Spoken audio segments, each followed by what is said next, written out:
Fala, família do Agro, tudo bem com vocês? Vamos começar mais um episódio do AgriProsa Podcast. Aqui sempre tem entrevistas fantásticas com pessoas incríveis. Temos também o canal AgriProsa no YouTube. Que tal dar uma passadinha por lá e assistir as entrevistas que você ouve por aqui? E se você achar que vale a pena, vai lá, se inscreve no canal. O like eu tenho certeza que você vai deixar por lá, né? E se você conhecer alguém que possa se interessar por algum dos assuntos dos vídeos, então compartilha. Simbora então para mais um AgriProsa Podcast. O meu convidado de hoje é Peterson Cima, que é zootecnista e gerente de desenvolvimento de negócios da Quercia. E o tema da nossa entrevista será Índices de mortalidade de bezerros por diarreia infecciosa. Peterson, seja muito bem-vindo, tudo bem com você? Oi, Divino, boa tarde, tudo bem sim, agradeço demais o convite aí, tanto no meu nome como no próprio nome da Quercia, tá? Obrigado pela oportunidade. Meu amigo, explica para nós quem é a Quercia, quais são os produtos relacionados à empresa e conte um pouco também da sua história aí rapidamente, por favor. Tá certo. Bom, a Quercia é um grupo, uma multinacional que o nome em si é algo recente, né? Foi em 2018, foi fundado o grupo, esse conglomerado, que hoje já tem 14 empresas, mas são empresas aí com um grande histórico, principalmente na parte de tecnologia para biossegurança de alimentos, ou seja, toda a parte de controle de micro-organismos pensando em alimentos saudáveis. E aí, como ela atua realmente do campo à mesa, como várias empresas têm essa proposta, né? Mas a Quercia é a única que, por isso surgiu esse grupo, que atua em cada tipo de segmento alimentício que existe no planeta, né? De bebida a carne, de leite a pães. Então, como ela atua desde lá da fazenda, o conceito muito básico não tem como ter alimento seguro sem ter animais saudáveis. Então, a gente também trabalha com algumas soluções aí pensando em otimizar a saúde dos animais. O Peterson é um zootecnista que está trabalhando aí no mercado. Eu formei em 2012, depois fui fazer um mestrado e a gente está trabalhando aí já desde então. E na Quercia eu estou há 6 anos recém-completados agora em agosto. Meu amigo, eu vi uma pesquisa da Embrapa que eu assustei, revelou uma taxa aí de mortalidade de bezerros de cerca de 34%. Isso em todo o mundo, por diarreia infecciosa. E eu falei, cara, tá errado, não pode, 34% é um número muito alto. Essa pesquisa está correta? É isso mesmo, Peterson?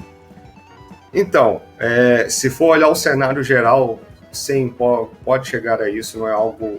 É absurdo, mas não é irreal. Isso que eu queria dizer.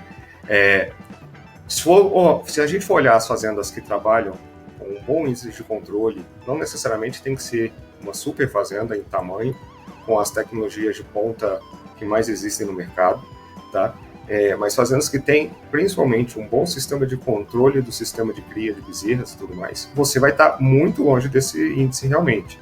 O ideal é que bezerras não tem um índice maior que 3, 4, 5% no máximo, aí já não está ficando tão legal mais. Mas, infelizmente, a gente tem fazendas que ficam com taxas altíssimas, tem fazenda que, inclusive, todas as bezerras vão ter diarreia pelo menos uma vez, infelizmente, pelo tamanho descontrole que o sistema está. O que é essa tal dessa diarreia infecciosa?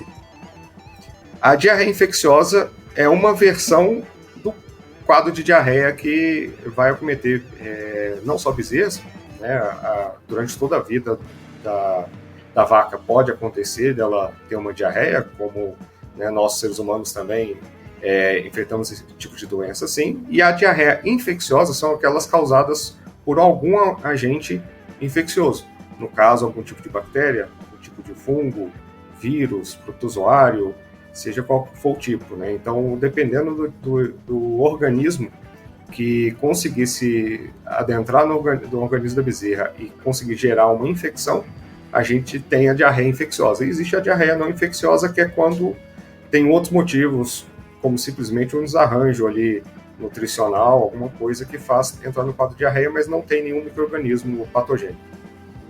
No caso da diarreia infecciosa, quais são os principais agentes causadores? A gente pode citar tranquilamente aí 3 ou 4 que são os principais. A salmonela é bastante comum, pensando em bactéria. Né? Outra bactéria bastante comum é a própria coli, ou Escherichia coli, como é o nome completo dela. Em vírus, a gente vai ter 2 principais, rotavírus e o coronavírus. Não é o coronavírus que a gente teve que lidar há pouco tempo, aí é um outro tipo. Né? E pensando em protozoários, tem 2 também muito comuns, que é a Eiméria e o Cryptosporidium. Tá? Seria esses 6 aí, se a gente pegar 2 de cada categoria, que são os mais comuns de acontecer. E como é que essa diarreia infecciosa afeta o desenvolvimento normal do organismo desses bezerros, Peterson? Bom, o que acontece é que na maioria dos casos na imensa maioria dos casos que há uma infecção, essa infecção vai se alojar no intestino da bezerra. Isso significa que ela vai começar a multiplicar nas células do tecido ali, desse intestino. E durante esse processo de multiplicação, infecção e tudo mais, ela vai lesionando essas células. O problema nessas células, o intestino ele não é como se fosse um tubo de inox lisinho que passa ali, né, toda a questão de nutrientes que está sendo absorvido. Ele é rugoso, né? Ele é rugoso, tem umas estruturas que a gente chama de vilosidades, que são as principais, que serve para aumentar a área de contato, ou seja, vai ter mais células por milímetro cúbico, né, podemos falar dessa maneira. Certo. Isso é para poder absorver mais água, para absorver mais nutrientes. E dentro dessas velocidades ainda existem as microvelocidades, que são mais rugosidades para aumentar ainda mais a área de contato. No que esses micro-organismos vão multiplicando ali, eles vão lesionando, né, essas células das velocidades e das microvelocidades. E essas lesões, elas são de difícil cicatrização, mas vão cicatrizar se a bezerra sobreviver. O problema é que ela não regenera com facilidade. Então, essas vilosidades que para ter um tamanho específico, uma espessura específica, ela perde tamanho e perde espessura. Com isso, significa que perdeu células para absorver nutrientes. Consequência disso, ela atrofia, ela reduz a capacidade dela. Qual a consequência prática disso? Bezerra que demora mais a alcançar o peso de desmama, bezerra que vai entrar vai passar toda essa fase de cria atrasada, com mais chance de ter outras doenças. Chega lá na frente, na fase de novilha, vai dar trabalho para reproduzir, ou seja, vai precisar de mais inseminações ou mais montas para conseguir reproduzir, e isso vai para o resto da vida. Existem estudos que já mostraram que a bezerra tem 3 vezes mais chance de atrasar a primeira reprodução, quando ela virar novilha. Ela tem mais de 2 vezes a chance de ser descartada precocemente, porque ela não está reproduzindo na maneira que deve na fase adulta, ou está produzindo muito abaixo do padrão da fazenda. E pensando em produção de leite, que é o que paga a conta da fazenda lá na frente, muitas vezes essa bezerra vai ter uma perda de produção gigante. Pode chegar a 17% do potencial todo que ela tinha para produzir leite. Até 17% disso ela pode perder por causa de um caso de diarreia. Até 17%. Ô Peterson, o intestino do ser humano ele é gigante, né? Ele é muito grande. O do bezerro, da bezerra, ele é grande também? Bastante. Vai passar de vários metros aí. O valor exato agora eu não me recordo. Mas são tranquilamente vários metros de comprimento. Eu quero chegar no seguinte ponto. No caso do intestino do ser humano, dizem que é o nosso segundo cérebro, porque é ali que as coisas realmente acontecem. As pessoas não dão o devido valor ao intestino, né? Sim. No caso dos animais, acontece a mesma coisa? As pessoas não se preocupam muito com isso? Porque, pelo que você disse, deixa eu ver se eu entendi corretamente. Okay. O alimento ele passa pelo intestino, e essas vilosidades, elas vão captar ali todos os nutrientes, tudo aquilo que o animal precisa para depois jogar na corrente sanguínea para que haja absorção. É mais ou menos isso mesmo? Exatamente. Não existe absorção de nenhum nutriente fora das células que estão nessa velocidade. Isso eu estou pensando a nível intestinal. Tá? Toda a estrutura do intestino, principalmente ali o delgado, vai ter essas células para absorver. As vilosidades são uma estrutura anatômica para eu conseguir ter mais células no mesmo espaço. Né? É como se fosse ter vários, em vez de ser um tubo liso, ter vários cabelinhos que se projetam para o meio, para o que a gente chama o lúmen do intestino, para que eu tenha mais células expostas a todo esse nutriente que está passando ali. E aí cada uma dessas é uma boquinha que está, boquinha que está puxando ali o nutriente. Cada velocidade tem centenas de boquinhas, são centenas de células em cada velocidade. Então, se eu perco tamanho ou se eu perco espessura, eu estou perdendo células capazes de absorver nutriente. Automaticamente, vai tendo maior parte do alimento digerido que não vai ser absorvido. Não adianta digerir se não conseguir absorver.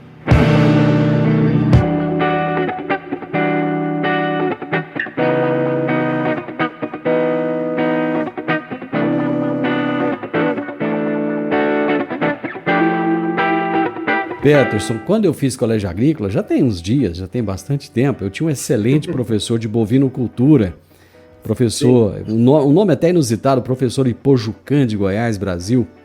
E eu lembro que o Ipojucã, ele falava muito da importância do colostro para os animais ali logo após o nascimento. Eu gostaria que você falasse um pouco desse papel do colostro na prevenção de doenças, e em especial aí na diarreia, na prevenção da diarreia em bezerros.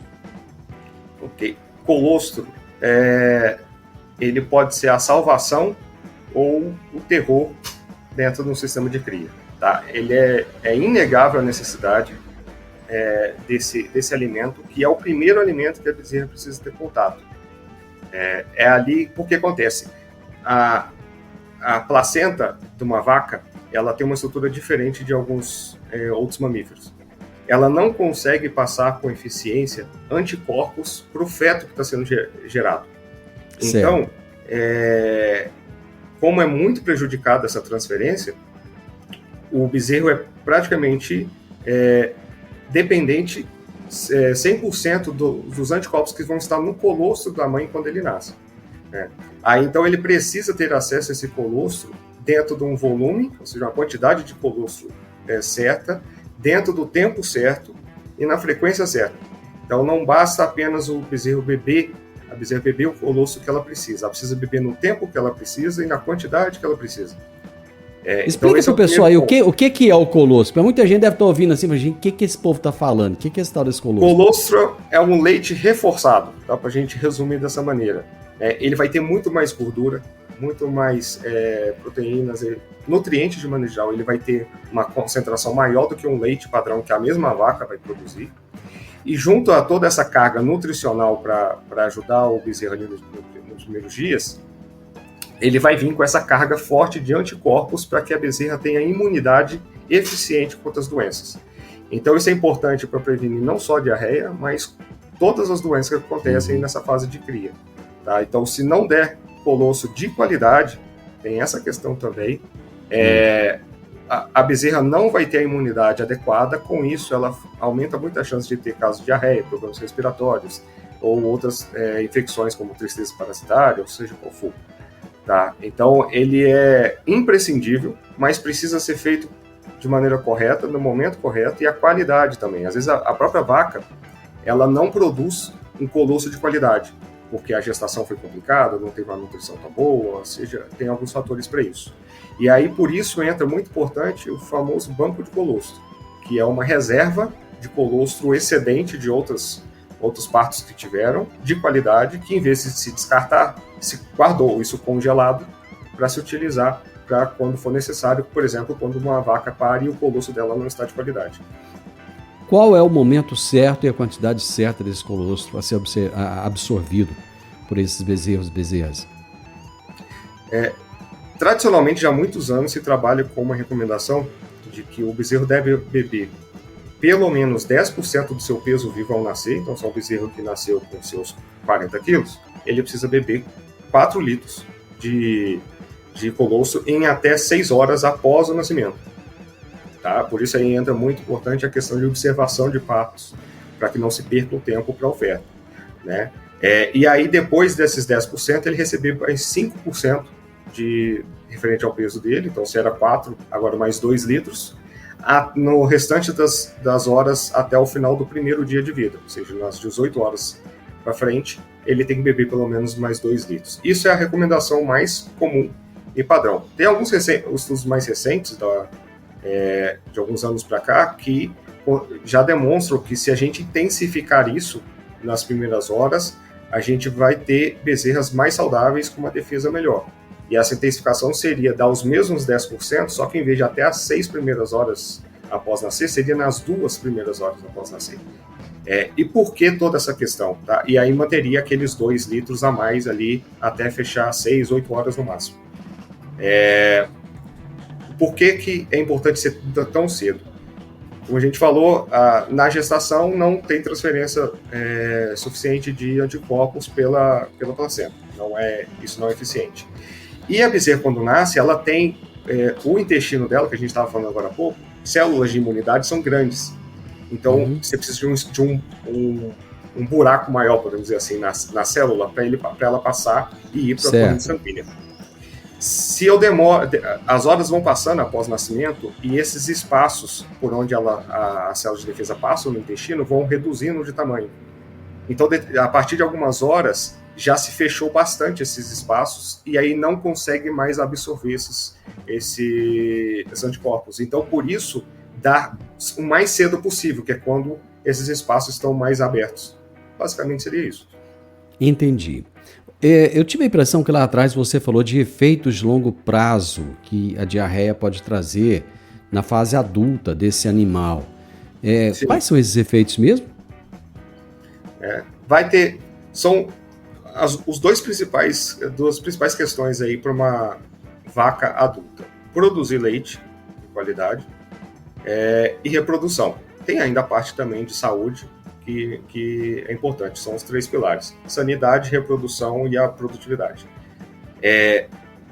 Casos de diarreia, principalmente infecciosas, vão diminuir a capacidade de produção de leite, até 17% existem estudos, mas a gente pode até fazer um cálculo rápido aqui para ver como que a gente não precisa esperar o caso grave. Casos mínimos de meio litro, 1 litro que ela perder de potencial na vida adulta, já é um desastre. Reprodução vai atrasar, vai precisar de mais inseminações, os números de serviços ou número de montas, então já vai passar por mais números de cios com processos de reprodução sendo realizados para ela conseguir emprenhar de fato. Então vai atrasando o intervalo entre partos, vai atrasando toda a questão de conseguir ter um bezerro por ano, isso tudo também vai complicando. E a imunidade, que também é muito dependente de nutrição. Então, se a parte de absorção de nutrientes comprometida, qualquer pequena variação em absorção de microminerais, de vitaminas, impacta a imunidade e a vaca passa a ser um animal mais suscetível a doenças na fase adulta também.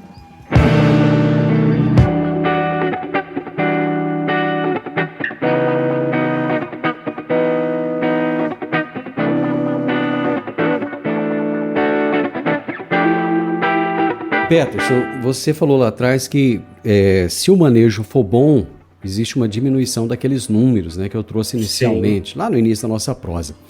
Que medidas de prevenção são recomendadas para reduzir essa incidência da diarreia dos bezerros? Bom, a diarreia, como algumas outras doenças, elas são multifatoriais. O que significa isso? Que não é com uma atitude ou duas que você vai resolver o problema. E a diarreia é o principal problema da fase de cria. Você tem na fase adulta mastite e aqui diarreia. Então, não dá para brincar com isso. Precisa, primeiro, controlar a questão de nutrição. Tá?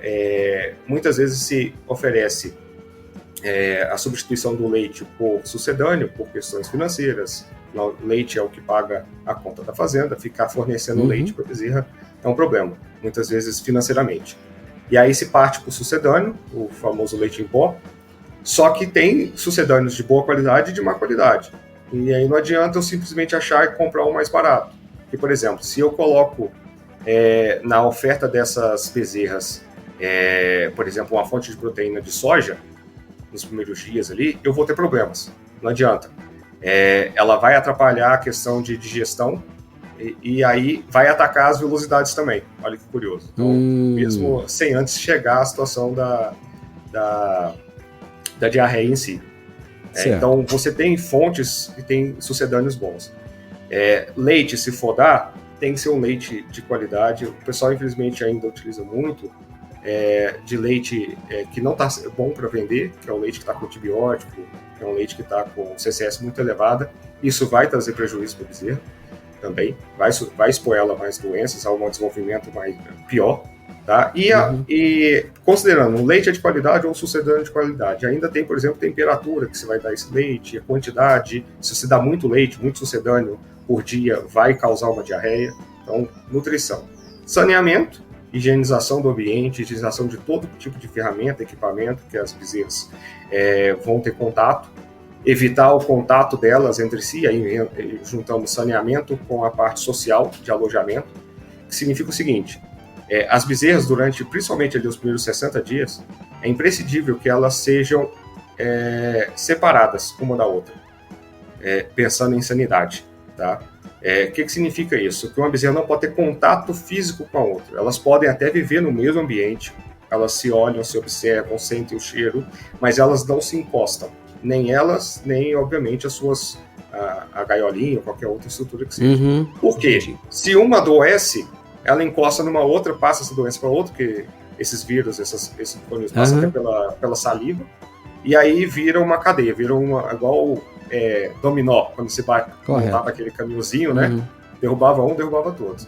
Entendi. E ainda tem questões de ambiente, de temperatura, de vento, tem várias questões aí que a gente precisa tomar cuidado. Onde é que entra aí o tal do nutracêutico? Ele pode ser usado para tratar a diarreia? Pode, na verdade deve. Qual que é o grande problema da diarreia? Antes da bezerra morrer porque ela teve uma infecção que ficou descontrolada e atacou os tecidos a ponto de matar, ela vai morrer por desidratação. A causa número 1 da morte em caso de diarreia por causa da desidratação, que é muito severa. E os nutracêuticos, primeiro, o que é nutracêutico, né? Nutracêutico não é nada mais do que alguns alimentos, tá, que tem como foco promover melhoria de saúde. Tá? Existe alimento que tem o objetivo de promover saciedade, promover a sensação, né, de gostosura, toda aquela questão. E existem alimentos que têm um foco em melhorar índices de saúde. Os nutracêuticos são isso. Então não pode ser um antibiótico, não é um nutracêutico, não pode ter um anti-inflamatório, tem que ser nutriente. Tá? Então são produtos nutricionais para melhorar a saúde. E dentre os nutracêuticos, dentro dessa categoria, existem os reidratantes, os revigorantes, que pretendem oferecer energia, sais minerais, os famosos sais minerais, que são eletrólitos, ou seja, por exemplo, sódio, cloro, potássio em formato ionizado, que precisa para hidratar a célula. Porque uma coisa é a gente beber água, e a bezerra funciona da mesma forma. Uma coisa é beber água, outra coisa é essa água chegar na célula. A desidratação acontece na célula. Eu preciso reidratar cada célula do organismo. Para isso, eu preciso que esses eletrólitos estejam na concentração e na quantidade certa dentro do corpo. Sem eletrólitos, todo aquele líquido não vai ser capaz sequer de ser absorvido, quanto mais chegar na célula. Entende? Então, os nutracêuticos são reidratantes, são essenciais para recuperar a saúde da bezerra. Inclusive, tem que ser dado o mais cedo possível. Assim que as fezes começarem a ficar amolecidas, tem que entrar com reidratante. Muitas vezes nem precisa de antibiótico, quando não é infeccioso. Só com reidratante é suficiente. Entendi. Vocês têm um nutracêutico que vocês colocam no mercado, hein? Sim. A Kessia trabalha, já tem alguns anos aqui no Brasil, com um chamado Hidrafeed. A gente pode dizer com segurança aí que está entre os melhores fórmulas do mercado. Foi o primeiro que chegou no Brasil saindo de um conceito, por exemplo, de energia em base de glicose, partindo para a própria lactose do leite, que a grande maioria das fórmulas trabalham ainda com glicose, que é bom, tem seus benefícios, mas não é o melhor que se pode oferecer. A lactose é melhor, afinal de contas é o próprio tipo de carboidrato que a bezerra absorve do leite, e tem outros benefícios dela continuar bebendo lactose e não glicose com o organismo, até para acelerar a recuperação. E é um produto que tem dado resultados aí durante anos muito expressivos e fideliza, acaba as fazendas permanecendo com ele, porque o resultado é bastante interessante, é muito bom. Muito bem, meu amigo, muito obrigado por trazer essas informações tão didáticas, bem explicadinhas. Isso é bacana, porque nem todo mundo às vezes entende bem essa linguagem mais técnica, né? Nós temos a nossa audiência que entende bem, mas tem aqueles também que não entendem tão bem. Eu te agradeço imensamente, muitíssimo obrigado e volte mais vezes. Que isso, eu que agradeço novamente a oportunidade e precisando, a gente podendo contribuir, estamos à disposição. Eu tive uma prosa boa demais da conta com o Peterson Cima, que é zootecnista, gerente de desenvolvimento de negócios da Quércia. E o tema da nossa entrevista foi Índices de mortalidade de bezerros por diarreia infecciosa. O podcast Agro e Prosa tem o objetivo de falar do agronegócio de forma fácil, simples e descomplicada. Diariamente conversamos com os maiores atores do agro e abordamos os mais diversos assuntos de interesse de produtores rurais, técnicos, pesquisadores, profissionais da área e simpatizantes do agronegócio. Se você gosta do nosso podcast, então você pode nos ajudar. É muito simples. Basta seguir-nos nas principais plataformas de streaming e também no YouTube. Se você deixar um gostei, compartilhar os episódios e deixar um comentário, já vai nos ajudar muito a dar relevância tanto ao podcast quanto ao canal. E o mais importante de tudo, nos siga para receber notificações de novos vídeos e episódios. Um grande abraço para você e até a nossa próxima prosa.